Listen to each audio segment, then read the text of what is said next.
जय हिंद। नमस्कार दोस्तों, मैं धर्मेंद्र गोस्वामी स्वागत करता हूं आपके अपने यूट्यूब चैनल सिद्धेश्वर क्लासेज पर। तो जैसा कि हम बारी बारी से टॉपिक वाइज वीडियो लेकर के आ रहे हैं, इससे पहले जो हमारी वीडियो आई थी वो रक्त के बारे में थी और आज जो वीडियो होने वाली वो विटामिन के बारे में है। ठीक है, मैं आपको दोहराना चाहूंगा, विटामिन जो टॉपिक है हमारे रीट के सिलेबस में है, हमारे सेकंड ग्रेड के सिलेबस में है। इसके साथ पुलिस पटवारी, एसएससी, एनटीपीसी, ईटीसी जो एग्जाम होते हैं उन सब में जनरल साइंस जहां जहां वहां से पर इसमें से क्वेश्चन हमारे देखे जाते हैं, क्वेश्चन आते हैं। ठीक है, तो अब क्वेश्चन क्या आते हैं उससे पहले मतलब आपको थोड़ी सी मैं इस बारे में जानना चाहूंगा, विटामिन क्या होते हैं, विटामिन किसे कहते हैं, थोड़ी सी हिस्ट्री में बताना चाहूंगा। ठीक है, तो देखो हम जो भोजन के अवयव होते हैं, टोटल भोजन के अवयव 6 होते हैं। उन 6 अवयव में एक अवयव कौन है? विटामिन है। ठीक है, देखो मैं और भोजन के अवयव, भोजन के बारे में भी एक क्लास लेकर के आने वाला हूं, वहां पर भी हम इसको पुनः चर्चा कर लेंगे। थोड़ा सा मैं आपको जरा सा इसके बारे में बताना चाहूंगा, विटामिन के बारे में, उसके बाद इसकी टॉपिक्स हम ले लेंगे। ठीक है, देखो भोजन की 6 अवयव होते हैं, उनमें से एक अवयव विटामिन भी है, वो आपको बता रहा हूं।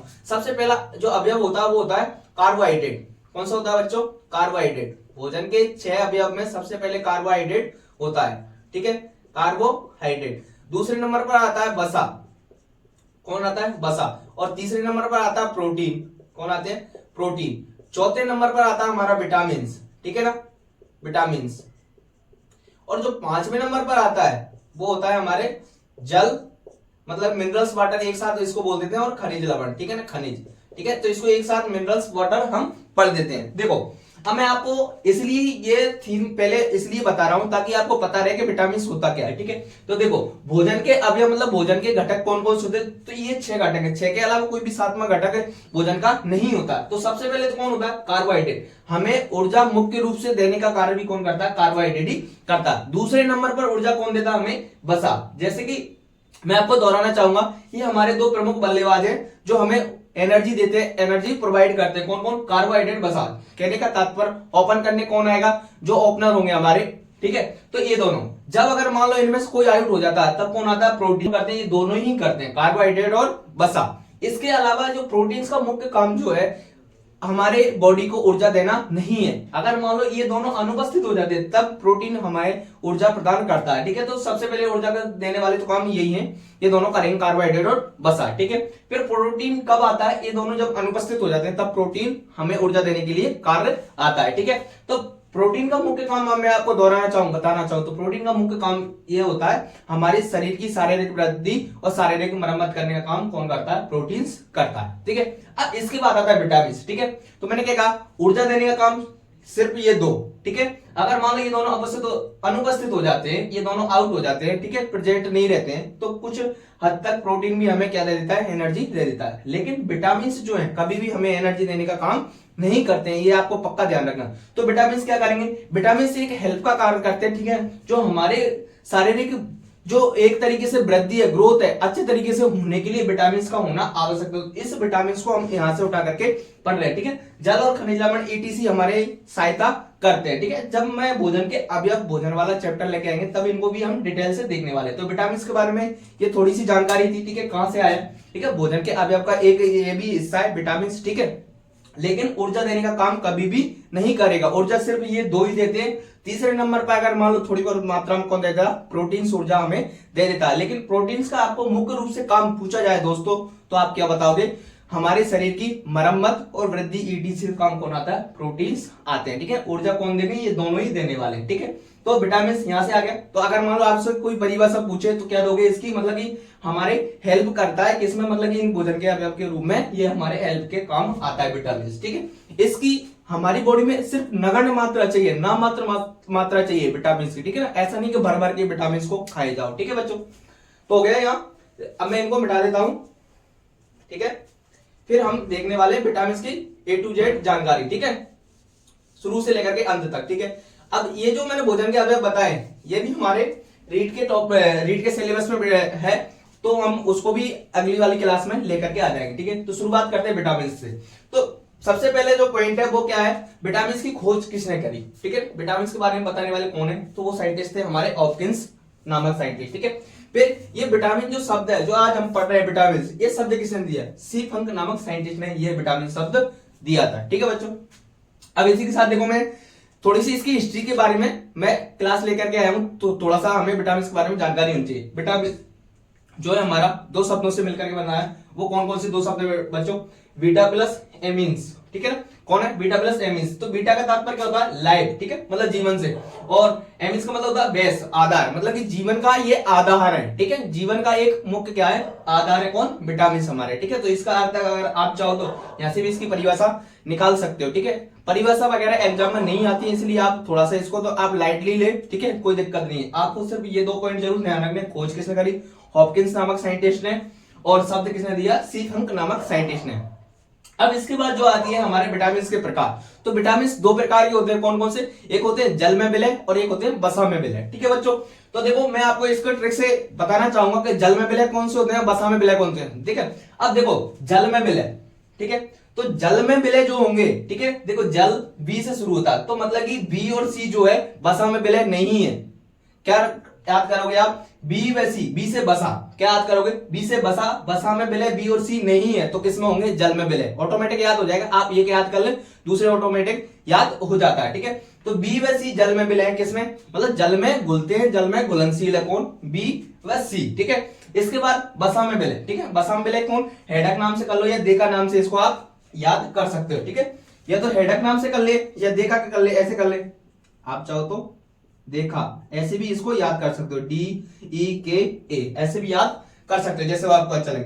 तो मतलब कि देखो हमारे एक सर थे जो कहा करते थे हमेशा, किसी भी चीज जो हमें याद नहीं हो रही, आप उसको थोड़ा सा समय दें, उस पर रुके और थोड़ा सा उसको मतलब डिटेल से उस पर मतलब कि गौर करके देखें, ठीक है। देखो याद ऑटोमेटिक हो जाएगा, हम इसमें कंफ्यूजन कभी भी नहीं होगा। आप क्या करें इसके लिए? आप ये करें कि बी व सी, आपको इतना तो याद रह जाता है, बी व सी जो है जल में विलय के बसा में विलय है, ठीक है। तो बी से बसा याद रखे, बी से क्या रखे? बसा, लेकिन याद क्या रखे कि बी से जो बसा है इसमें विलय नहीं है, ठीक है, इतना से याद रखे, तो ऑटोमेटिक याद रह जाएगा। बसा में नहीं है तो किसमें रहेगा? जल में विलय हो जाएगा, ठीक है। तो ये याद रखें आप। और फिर अपोजिट तो हम करना जानते ही हैं, ठीक है, एक याद हो गया तो दूसरा ऑटोमेटिक याद हो जाता है, ठीक है। तो जल में विलय कौन से हो जाएंगे? बी व सी, और बसा में विलय कौन से हो जाएंगे बच्चों? हेडक नाम से, मतलब कि ए, डी और ई और के, ये किस में हो जाएंगे? बसा में विलय हो जाएंगे, ठीक है। अब देखो हम पहले कौन से लेने वाले हैं टॉपिक के रूप में, हम पहले इनको ही देखते हैं, बसा में विलय, ठीक है। ये चार ही विटामिन हैं, इसमें दो ही हैं, लेकिन दो नहीं है, इसमें क्यों कहा? B1 B2 B3 ऐसे करके ये पूरी सीरीज है, इसलिए इसमें ज्यादा आते हैं, ठीक है। भले से दो है लेकिन मतलब इसकी बी की सीरीज है पूरी, ठीक है। तो उसको हम अगली क्लास में या इसी में कंटिन्यू कर लेंगे, ठीक है बच्चों। तो ये तो हो गया बसा में विलय जल कौन कौन से? ये रहे बसा में विलय ADEK, और जल में विलय कौन से हैं? बी व सी। मैंने जैसे कहा वैसे आप इसको याद रखें, ठीक है बच्चों। फिर आता है, देखो हम टॉपिक चुन लेते हैं बसा में विलय विटामिन, ठीक है। और इसमें सबसे पहला कौन ले लेते हैं? हम ए को ले लेते हैं, ठीक है। सबसे पहला कौन है? विटामिन ए, ठीक है। बसा में विलय ये आपको याद रखना है, ठीक है। अब क्वेश्चन क्या क्या आता है? 3 क्वेश्चन आते हैं यहाँ से, ठीक है। विटामिन ए का रासायनिक नाम पूछ सकता है, इसके स्रोत पूछ सकता है, और इससे कमी से होने वाला रोग पूछ सकता है। चौथा कोई ज्यादा क्वेश्चन नहीं बनता है, ठीक है बच्चों। तो देखो विटामिन इसका रासायनिक नाम क्या होता है? रेटिनॉल, ठीक है। क्या होता है? रेटिनॉल। आप इसको ही रखें, मैं इसके और भी नाम लिख के, ठीक है बच्चों। एंटीजीरोफ्थैलेमिक विटामिन बी इसका कौन दूसरा नाम है, ठीक है। जरूर नहीं है कि एक ही आ जाएगा, मान लो पूछ ले ऑप्शन में ऐसे आ जाए कि विटामिन ए का रासायनिक नाम है और इसमें रेटिनॉल हो ही ना, और ये हो एंटीजीरोफ्थैलेमिक नाम उसमें दे रखा हो, तो हम तो भूल ही जाएंगे। तो आप इसको भी याद रखें, ठीक है। ये थोड़ा सा हम कंपटीशन हाई लेवल पर भी लेकर के जा रहे हैं, ठीक है। देखो तो क्या क्या हो गया? विटामिन ए का रासायनिक नाम, एक क्वेश्चन तो यहां से आता है, क्या होता है ये पूछ सकता है। फिर आता है स्रोत, ठीक है, मतलब कि विटामिन ए हमें कौन कौन से स्रोत से मिलता है, जिसको खाने से हमें मतलब विटामिन ए मिल सकता है, ठीक है। तो वो कौन कौन से स्रोत है बच्चों? देखो गाजर में मिलता है, पपीते में मिलता है, टमाटर में मिलता है, हरी सब्जियों में विटामिन ए मिलता है, और सबसे इंपॉर्टेंट स्वर्ण चावल, इसके बारे में आपको 2 लाइनें बताना चाहूंगा। गोल्डन राइस, ठीक है, इसके बारे में देखो सुने, जो गोल्डन राइस या फिर स्वर्ण चावल है, ठीक है, ये जेनेटिक मॉडिफाइड चावल है। कहने का तात्पर्य मतलब कि क्या हुआ? देखो हमें पता है कि विटामिन ए का सबसे अच्छा स्रोत कौन होता है? गाजर, ठीक है। कौन होता है? गाजर, विटामिन ए का। लेकिन गाजर हमें एक निश्चित समय के लिए मिलती है, ठीक है। सर्दियों के मौसम में ही गाजर को मिल पाता है हमें, लेकिन ऐसा तो है नहीं, बाकी 9 महीने भी तो हमें विटामिन ए लेना है। तो क्या किया गया साइंटिस्ट लोगों ने, इस गाजर ए में विटामिन ए के लिए रेस्पॉन्सिबल जो जीन था, इस गाजर में विटामिन ए के लिए रेस्पॉन्सिबल जो जीन था उसको निकाला, ठीक है। कौन से जैव प्रौद्योगिकी बायोटेक्नोलॉजी विधि द्वारा, ठीक है। उस विटामिन को निकाल, उस रेस्पॉन्सिबल जीन को निकाल कर किस में डाल दिया, चावल के पौधे में डाल दिया, ठीक है। तो अब वो जो चावल था वो किसका प्रोडक्शन करने लगे, विटामिन ए का भी प्रोडक्शन करने लगे। और इसी चावल का नाम क्या दिया गया बच्चों, हमें स्वर्णिम चावल या गोल्डन राइस नाम दिया गया। तो आप याद रखें जो स्वर्णिम चावल, ये पूछा गया क्वेश्चन है, ठीक है ना। क्वेश्चन इस प्रकार से आया था कि विटामिन ए का स्रोत है, ठीक है, तो उसमें ऑप्शन शायद गोल्डन राइस करके था और कुछ नहीं था, ठीक है। या फिर गोल्डन राइस कौन से विटामिन का उत्पादन करता है, ऐसे करके कुछ क्वेश्चन था पुराने एग्जाम में, आप देखना, ठीक है। तो ये गोल्डन राइस क्या होता है, मैंने बता दिया, गाजर ए से, मतलब कि गाजर में से इसको निकाला गया है, क्योंकि गाजर क्या है, विटामिन ए का सबसे अच्छा स्रोत है, ठीक है। अब देखो कमी से रोग, ठीक है, कमी से कौन कौन से रोग होते हैं, किसके, विटामिन ए की कमी से। अगर मान लो हमारी बॉडी में एक निश्चित मात्रा से कमी आ जाती है तो हमें कौन कौन से रोग हो सकते हैं। तो पहला रोग है रतौंधी, ठीक है, कौन सा फेमस रोग है ये, रतौंधी रोग। इसमें क्या होता है, रात्रि के समय या फिर शाम के समय मतलब कि थोड़ा दिखना बंद हो जाता है, कम हो जाता है, ठीक है, कमी से रोग, ये पहला रतौंधी। फिर है दूसरा है जीरोथैलेमिया, ठीक है, कौन सा, जीरोथैलेमिया, ये भी मतलब किससे संबंधित है, विटामिन ए से संबंधित रोग है। लोग बाग एक एक ही लिखा करके मतलब चलते बनते हैं, अगर मान लो ये ना देकर के ये आ गया ऑप्शन में तो क्या करोगे, ठीक है। तो ये भी आप ध्यान रखें, जीरोथैलेमिया, इसमें क्या हो जाता, आंखों का सूखापन सा हो जाता है, आंखें ड्राई ड्राई सी रहने लगती है, ठीक है बच्चों। तो विटामिन ए, इसका कार्य हम पूरा यहाँ से, इसके अलावा कोई भी क्वेश्चन नहीं बनता, रासायनिक नाम पूछेगा या फिर स्रोत पूछेगा या फिर कमी से रोग पूछेगा, तीन ही क्वेश्चन यहाँ से बनते हैं। फिर अगला आता है हमारा विटामिन डी, ठीक है ना, ये देखिए एरा, ठीक है, बस हम पहले पढ़ रहे हैं, तो दूसरा कौन सा हो जाएगा, डी, ठीक है। तो अब फिर से इसका कोई क्या पूछता है, रासायनिक नाम, ठीक है। तो इसका रासायनिक नाम क्या होता है बच्चों, कैल्सीफेरॉल, ठीक है, क्या होता है इसका रासायनिक नाम, कैल्सीफेरॉल। जो मैंने पहले वाले नंबर पे लिख के लाया हूँ वो इंपोर्टेंट है वैसे तो, है ना, आप इसमें स्टार कर ले भले से, है ना, जैसे यहाँ पर रेटिनॉल था, ठीक है। लेकिन जो और भी मैं बता रहा हूँ, ठीक है, वो भी इंपोर्टेंट है। कभी कभी क्या होता है, मतलब कि इनका नाम न दे करके इसके जो दूसरे नाम है अन्य नाम भी दे सकता है, इसलिए आप उनको भी याद रखें, ठीक है। तो रासायनिक नाम कैल्सीफेरॉल, सनसाइन एंटी रिएक्टिव इसका नाम भी है, ठीक है, तो आप इसको भी याद रखें, कैल्सीफेरॉल को रखें, सनसाइन एंटी रिएक्टिव इसको भी आप याद रखें, किसका, विटामिन डी का ही रासायनिक नाम है, ठीक है। अब स्रोत, अगला क्या है, स्रोत पूछे जाते हैं, कौन कौन से स्रोत से हमें विटामिन डी मिलता है, ठीक है। तो देखो सबसे ज्यादा आपने सुना होगा धूप लेने से, ठीक है, धूप में बैठने से, जब भी हम धूप में बैठते तो क्या है, विटामिन डी ले रहा हूं, ठीक है, तो इस प्रकार से आपने सुना होगा, ठीक है। तो धूप से तो मिलता ही है, ठीक है। धूप से देखो, धूप डायरेक्टली नहीं दे पाती है, हमारी बॉडी में एक ऐसा अंग होता है तो उस वो विटामिन डी का धूप में बैठने से क्या करता है, निर्माण करता है, ठीक है, याद रखें। और ये है एक और इंपोर्टेंट, कॉल लिवर तेल, मछली के लिवर का तेल भी विटामिन ए का प्रोडक्शन करता है, अब इससे भी हमें विटामिन डी मिलता है, ठीक है। फिर अगला आता है क्वेश्चन, कमी से रोग, ठीक है। तो कमी से इसमें मतलब कि दो रोग होते हैं, ठीक है, एक वयस्क में होता है और एक बच्चों में होता है। तो रिकेट्स नाम से जो रोग होता है वो किसमें होगा, बच्चों में, ठीक है। फिर ऑस्टियोमैलेशिया जो रोग होगा वो किसमें होगा, वयस्क में। एडल्ट में कौन सा होता है, ऑस्टियोमैलेशिया रोग होता है, ऑस्टियोमैलेशिया, ठीक है। और रिकेट्स किसमें होगा, बच्चों में, ठीक है। दोनों में क्या होता है, हड्डियां कमजोर हो जाती है, ठीक है, पतली पड़ जाती है दोनों में, ठीक है, याद रखें, ठीक है। देखो एक और है, विटामिन डी को हार्मोन भी कहा जाता है, क्यों कहा जाता है, क्योंकि ये थायरोक्सिन हार्मोन के एंटी वर्क करता है, ठीक है। विटामिन डी को क्या कहा जाता है, हार्मोन्स भी कहा जाता है। ये पूछा गया क्वेश्चन है, निम्न में से कौन सा विटामिन है जिसको हार्मोन भी कहा जाता है। तो विटामिन कौन है वो बच्चों, विटामिन डी, जिसको हार्मोन भी हम कहते हैं, हार्मोन्स के नाम से भी जाना जाता है, ठीक है, याद रहेगा। अब देखो अगला कौन आता है, ई, ठीक है, पढ़ते हैं हम ई को, विटामिन ई, इसका रासायनिक नाम क्या है, टोकोफेरोल, ठीक है ना, आप इसको याद रखें, ठीक है, किसको याद रखें, इसको, ठीक है, जो मैं बता रहा हूँ। देखो मैंने जो पहले इन पर स्टार लगाया, ज्यादातर एग्जाम में यही आते हैं क्योंकि प्रचलित यही है, ठीक है, कैल्सीफेरोल हो गया, रेटिनॉल हो गया, टोकोफेरोल हो गया, ये, ठीक है। लेकिन अगर मान लो इसके अलावा आ गया तो हम क्या करें, उसका भी तो मतलब कि देखो आ सकता है, क्योंकि वो भी उसका रासायनिक नाम है, ठीक है। तो टोकोफेरोल हो गया, एंटी स्टेरिलिटी विटामिन भी हो गया, एंटी स्टेरिलिटी विटामिन, ये भी किसका नाम है, विटामिन ई का। फिर अगला क्वेश्चन जो आता है वो आता है हमारा स्रोत से संबंधित, ठीक है, मतलब किससे हमें विटामिन ई मिलता है, ठीक है। तो देखो स्रोत के रूप में साबुत व अंकुरित अनाज, ठीक है, साबुत या अंकुरित अनाज कौन से होते हैं, जिनको डायरेक्टली खाया जाता है, मतलब कि बिना पीसे भी हम खा सकते हैं, जैसे कि मतलब कि अपने ज्वार हो गया, बाजरा हो गया, ये किस अनाज में आते हैं बच्चों, साबुत अनाज में आते हैं या फिर अंकुरित अनाज में आते हैं, ठीक है। याद रखना साबुत अनाज का मतलब कि जैसे मैं जो उदाहरण बताऊं, मेल्ट्स अनाज, मोदी जी ने भी इसकी चर्चा करी थी आपको, बाजरे ईटीसी की, तो ये इनमें मतलब कि विटामिन ई का अच्छा स्रोत होता है, ठीक है, साबुत अनाज, ठीक है, बाजरे का याद रखें आप, मक्के को याद रखें, ये सारे किसमें, साबुत अनाज के उदाहरण, अंकुरित अनाज, ठीक है। इसमें आ जाएंगे। और इसके अलावा कौन है, हरी पत्तेदार सब्जियां भी, किसमें विटामिन ई मिलता है इनमें भी, ठीक है, हरी सब्जियों पत्तेदार जो सब्जी होती है उसमें। देखो अब कमी से रोग, ठीक है, विटामिन ई की कमी से क्या होता है बच्चों, प्रजनन क्षमता में कमी आ जाती है, प्रजनन क्षमता पर प्रभाव पड़ता है, सीधा सीधा किस पर प्रभाव पड़ता है, या फिर आपको मतलब कि मैं देखो इसके लिए दो चीजें बता देता हूं। प्रजनन क्षमता का तात्पर्य मतलब अगर मान लो मेल में देखा जाएगा, अगर मान लो मेल और फीमेल की बात करूं तो फीमेल में क्या हो जाएगा बच्चों, बांझपन, क्या हो जाएगा, बांझपन। और अगर मान लो मैं पुरुषों की बात करूं तो इनमें आ जाएगी नपुंसकता, ठीक है। ये दोनों मतलब प्रजनन क्षमता पर इसका प्रभाव देखा जाता है। कमी से क्या होगा प्रजनन क्षमता पर, मतलब कि अगर मान लो ये इसकी कमी महिलाओं में होती है तो उनमें बांझपन की समस्या हो सकती है, और अगर मान लो ये पुरुषों में होता है तो नपुंसकता हो सकती है, ठीक है, किसमें, पुरुषों में, ठीक है। तो ये याद रखना विटामिन ई से संबंधित प्रजनन क्षमता पर प्रभाव पड़ता है, ठीक है।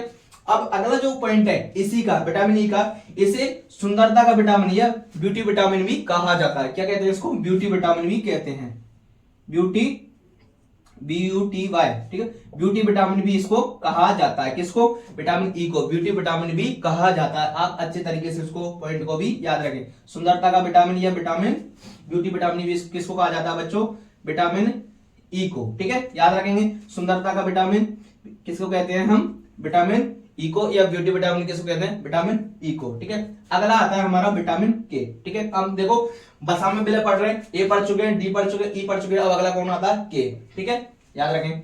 तो इसका जो नाम है, ठीक है, इसका जो रासायनिक नाम है, मैंने एक बार एक शॉर्ट वीडियो डाली थी उसमें मतलब कि इसको ना लिख करके मैंने नेप्थाक्विनोन को बता दिया था, उनमें कहा गया कि नेप्थाक्विनोन होता ही नहीं होता, मैं पुनः दोहराता हूं, ठीक है। तो उसमें मतलब कि जो उन्होंने कमेंट किया था वो इसको बता रहे थे कि इसका नाम ये होता है, ठीक है, लेकिन नेप्थाक्विनोन भी होता है, ठीक है। तो याद रखें फिलोक्विनोन इसका नाम होता है, ठीक है, फिलोक्विनोन इसका नाम होता है, और नेप्थाक्विनोन भी इसी का रासायनिक नाम है। तो आप दोनों को याद रखें, फिलोक्विनोन और नेप्थाक्विनोन, ठीक है। अब इसके भी जो स्रोत है, अगला क्वेश्चन किससे आता है, स्रोत से, स्रोत से। तो इसके भी अंकुरित अनाज है, पत्तेदार सब्जियां किसके, विटामिन के स्रोत के रूप में जानी जाती हैं, पहचानी जाती हैं, या इनमें विटामिन के मिलता है, ठीक है। मैं इसको पुनः दोबारा सही से लिख देता हूं ताकि ये दिखाई दे, ठीक है, आप आसानी से इसको पढ़ पाए, ठीक है। ये लो हो गया विटामिन के का, मैं इसको दोबारा ही लिख देता हूं, ठीक है, ये लो,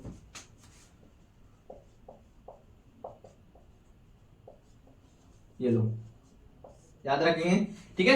फिलोक्विनोन ये रहा, और नेप्थाक्विनोन भी इसी का नाम है, और स्रोत कौन है इसके, अंकुरित अनाज है और पत्तेदार सब्जियां, ठीक है।